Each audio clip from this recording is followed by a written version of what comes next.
Assalamu alaikum wa rahmatullahi wa barakatuhu. Welcome to our missiondawah.com online Dawah training course series with Abdurraheem Green.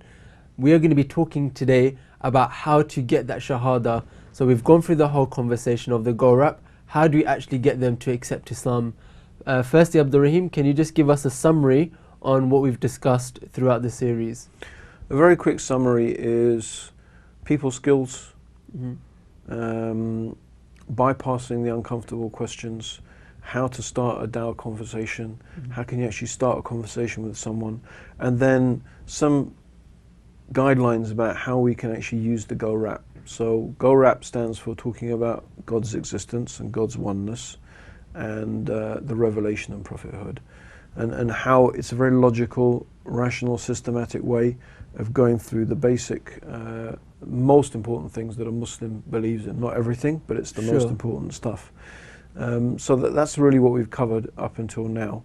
And of course, the purpose of this is all to lead towards the Shahadah. Yeah. So how do we get the Shahadah? Well, it's a simple question of saying, does that make sense to you? Everything. One of the nice things to do when you're talking to a person is to constantly get affirmation from them. Yeah.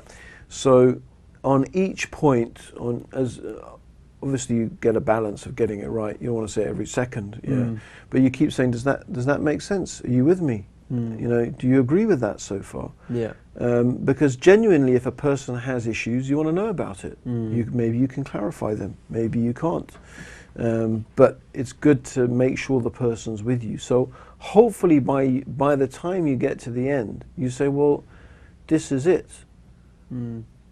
What we're saying is that God has revealed guidance in the form of the Quran.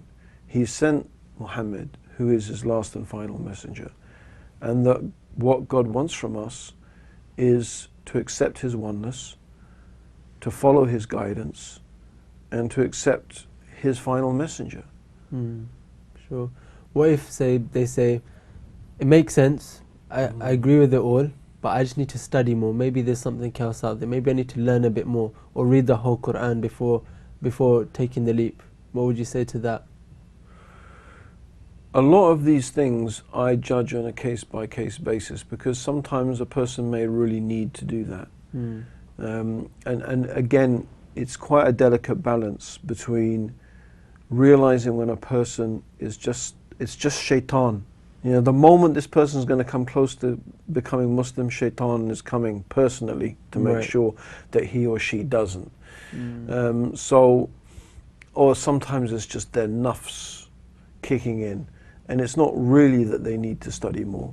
One of the things that I might say to a person is, look, based upon what you've heard so far, if all of this is true, and this is something mashallah, I heard from some people who took Shahada. Yeah. And they said, everything makes sense. If I come across something that totally destroys everything that I've come to accept, then I'm not going to stay Muslim anyway. I wouldn't, whatever the consequences, I want to follow the truth. And if I found it wasn't the truth, just as I've embraced it because it's the truth, I would reject it because it's not the truth. Now, I'm not saying necessarily you'd invite a person to think about that. Yeah. But the point is that a person who is sincere, they will realize that, well, being sincere is what's important to me. And this all makes sense. Sure. And so, I mean, one of the things I say is, look, there's no end to studying. Yeah. There is no end to it. You can learn the Quran, then you can say, well, I need to learn Arabic. Then you'll say, well, I need to read the hadith, then I need to read the books of seerah. And you could get very, very far, and your life could pass before you ever get to the stage where you feel you need to.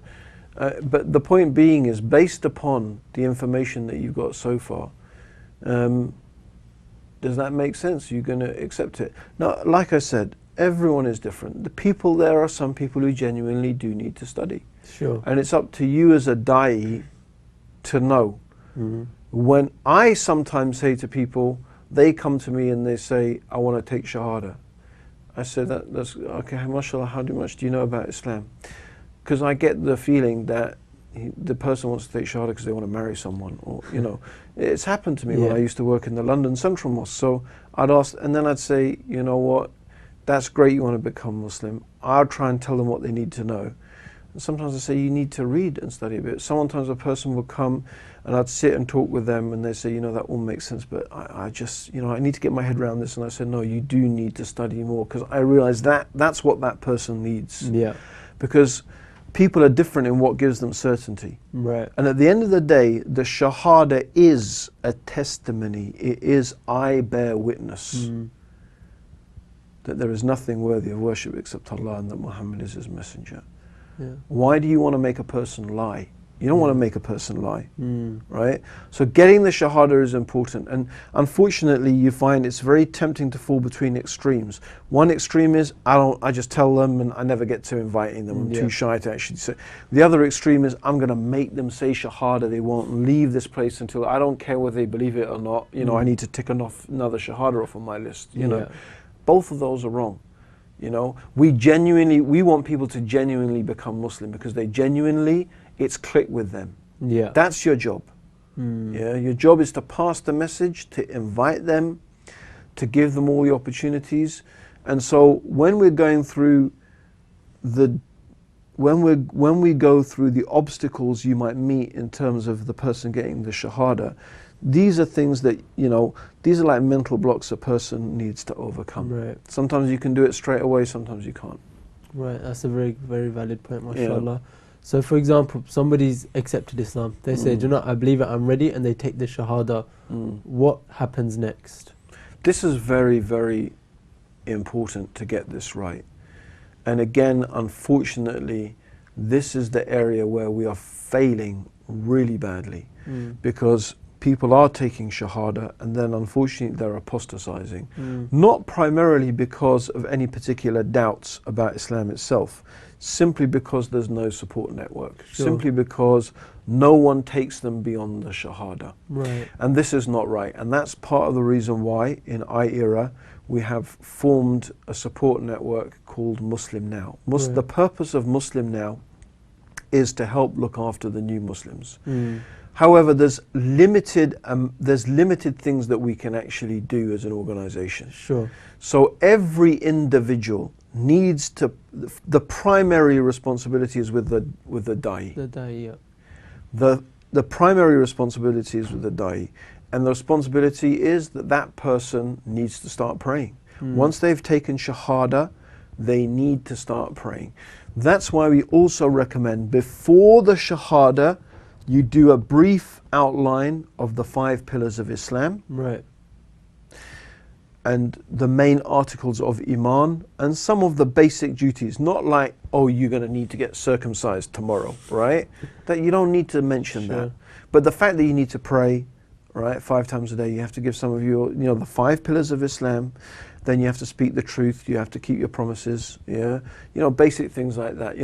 There's some things that are really just worth mentioning, although you may think they're obvious, but they're really good things, right? The most important thing is praying 5 times. Yeah. Usually, if a person prays 5 times a day, everything else will come with it. Mashallah. Everything else will come with it. So I say to everyone giving dawah out there who gets a Shahada, your responsibility is to get that person to pray from the time they take the Shahada. You need to make sure, as much as you possibly can, that same day they start praying. If that means you take them to the mosque, you take them home, or wherever it is, you teach them wudu, whatever it is you have to do, you get them to start praying. But that's why it's useful, before you get to the Shahada stage, to give a small introduction about the 5 pillars of Islam. It happened once that, mashallah, some brothers in university were on giving dawah, and this guy came along, they did the whole GORAP. He just said, that's fantastic. He accepted it, took the Shahada. They said, now we'll go and pray. And he said, pray? What? Pray? I didn't hear anything. He just literally ran off. Really? So the thought of any type of actual commitment, just scared him off. So you need to introduce, okay, from that comes, it's not about putting people off, it's just about giving them an honest, viewpoint of, this is what being a Muslim involves, right? Now we want to encourage people. There's different ways you can explain to them. You don't want to make it sound like, you don't go into the whole description of what the prayer is. Make it simple. It is simple. Once you start to pray, it's whatever it is, 20 minutes a day, 5 times at certain periods. So it's 5 minutes here, 5 minutes there. If you've done that, you've done the obligation. That's it. You've done it. It's not difficult. So yeah, and so the other thing is get them in touch. And what we ask everyone to do, very simple procedure, right? First of all, obviously you want to let them know your name, who you are, and you tell them, I'm going to pass your number on to an organization called IERA there, or to just say, I'm going to pass your number on to someone from an organization called Muslim Now. Yeah. They help look after new Muslims. All they're going to do is give you a phone call, offer you some assistance, send you a Dawah pack that's going to introduce you, is going to give you basic things about Islam, and just be in touch with you to make sure things are okay. Yeah. So you need to tell them, because unfortunately, again, what's happened is that people have got numbers of people have taken Shahadah and passed them on to Muslim Now, and then when Muslim Now phone those people, it's like, who are you? I never heard of you. Where did you get my number from? Yeah. So again, that's not really thinking very intelligently, right? It's going to freak the poor person out, right? So what you want to do is prepare them, tell them, mashallah, you've taken Shahada, let's go and pray. You've got the whole time you're teaching them to pray. You say, okay, what I'm going to do, maybe for some reason you just can't, it's possible. You haven't got a way, or they say no, they're reluctant to come with you to the masjid or to learn to pray. You know, it's again shaitan playing with them. Say, okay, look, at least let me take your number, and I'm going to get someone to get in touch with you. I'm going to get in touch with you and someone else, and all they want to do is send you a pack of books, right? We'll teach you about how to pray, how to this and that, and you know, they'll just ring you every now and then to make sure you're okay. Yeah, you need to tell them about that. And then obviously take their number, take their email. You know, email and telephone number is usually more than enough. You don't need to get their address and account number and this and passcode. And, no, I mean, just the basic, you know, number and email. Pass it on to Muslim Now. Someone from Muslim Now will get in touch with them so they can send them a welcome pack. Sure. And give them a ring and make sure that, you know, things are going okay with them. Yeah. And there are different ways we can try and offer help. It's not unlimited. We have limited amount of help that we can do. And one of the things that Muslim Now does is they do a retreat for new Muslims. They have different programs running for new Muslims. So, I mean, the whole thing is to plug them into that. You know, and that's all. The purpose of that is so when a person takes Shahada, generally what has been found by some other Dawah organizations, mashallah, you know, there's you know, some people have been doing really good work over the years, advised us that the key to keeping people, new Muslims, to keeping them in Islam is giving them knowledge. They don't need to be mollycoddled and wrapped in cotton wool and given everything. And anyway, that's just not good for human beings anyway. But the thing they do need to be given is knowledge. Generally, once you've got the knowledge, you'll stick with it. You know, if you've got the knowledge, you'll stick with it. The danger is when you don't have the knowledge. Sure. You got no foundation. You heard this thing, you became Muslim, then you didn't get the support. So I think that's the key thing. Other people do need more specialist help, you know, and there's other organizations that are trying to cater for that. So yeah, that's it really, inshallah. Okay, Jazakallah khair, Abdurraheem. So there we have it. We've gone through the whole GORAP and also introduced how we can actually get the Shahada and look after the new Muslims. Jazakallah khair, Abdurraheem, for all your time. And as always, Jazakallah khair for watching. Assalamu alaikum wa rahmatullahi wa barakatuhu.